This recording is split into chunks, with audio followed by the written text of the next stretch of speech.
How y'all doing? It's Paw Paw. And I got to tell you what, this is not going to be a video where I'm going to show you how to save any money or anything.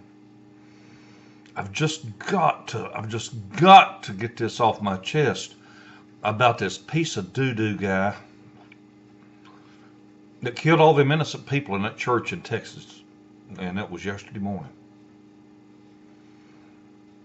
This guy, from what they've said on the news, is prior Air Force. He got court-martialed in the Air Force for assaulting his wife and child,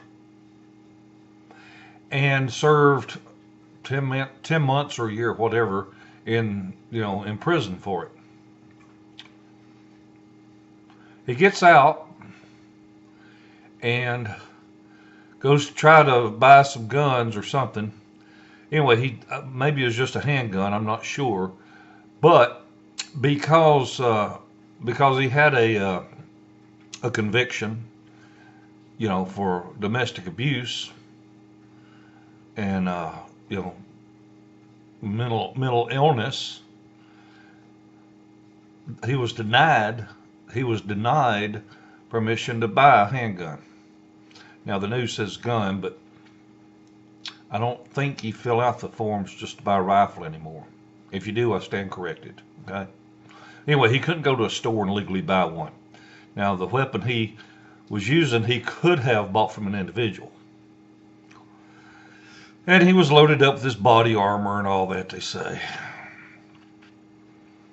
And this piece of crap person, I'm going to try my darndest, people, to go through all this without cursing. Because I get flagged enough as it is by YouTube.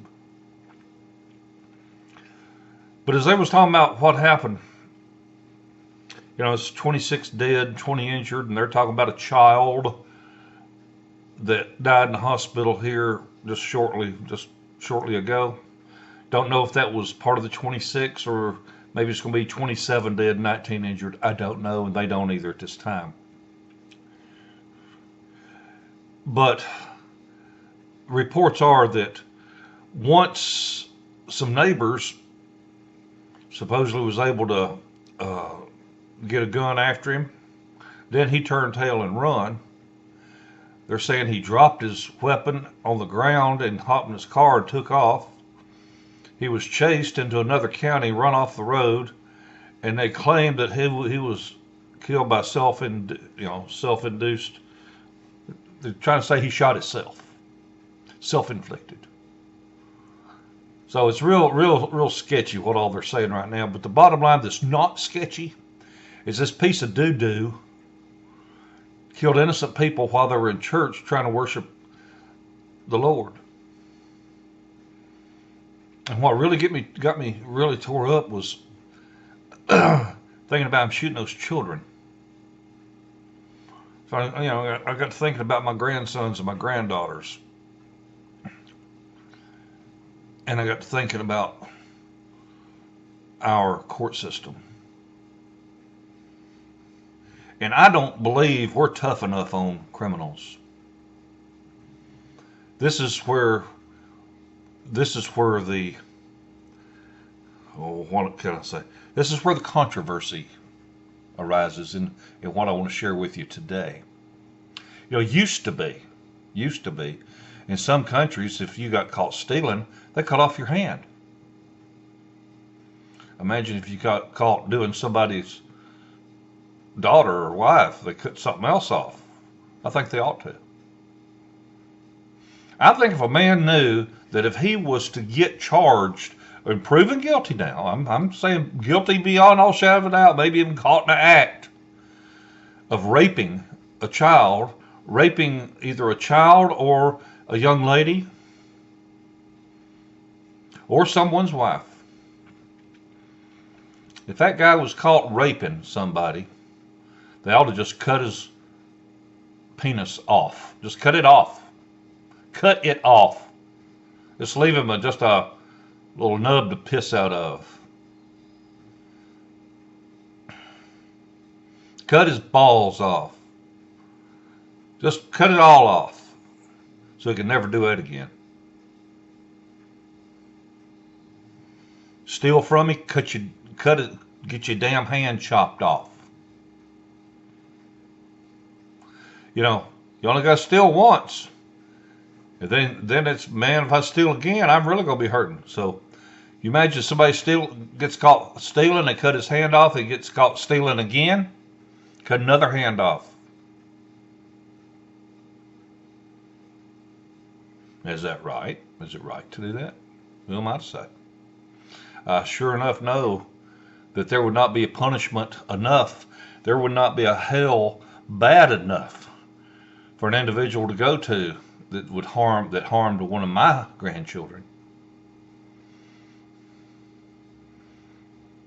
or a child of one of my friends. You know, because when they do that, then it's striking home. It really, really touches you. You know, when I hear about it, somebody else's child, you know, I can empathize. I can feel bad for them.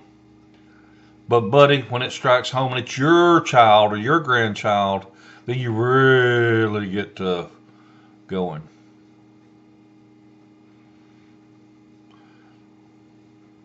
If someone's convicted of murder and it's proved beyond a shadow of doubt, there is no question whatsoever, caught in the act of murder, he shouldn't get to spend time on death row.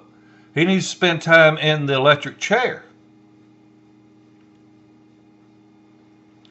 None of this crap about, oh, well, we're going to appeal it and all that. I'm talking about somebody, by God, caught in the middle of it. Just like if this guy hadn't killed himself, a little coward. If he hadn't killed himself and he'd been captured, by golly, they shouldn't be any daggum hour, a year or two waiting on death row, waiting to be sentenced. Heck no.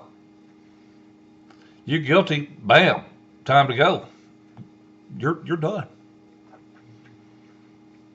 I'm going to be quiet now.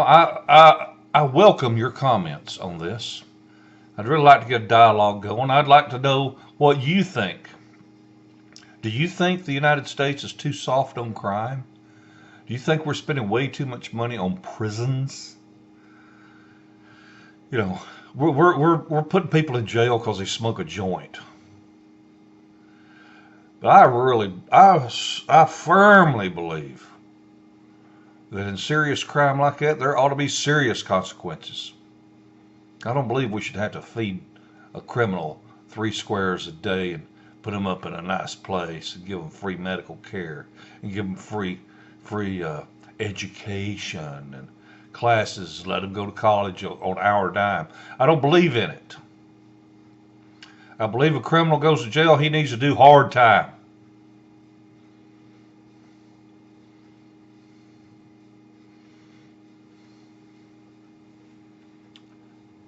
Y'all have a wonderful day and a better tomorrow.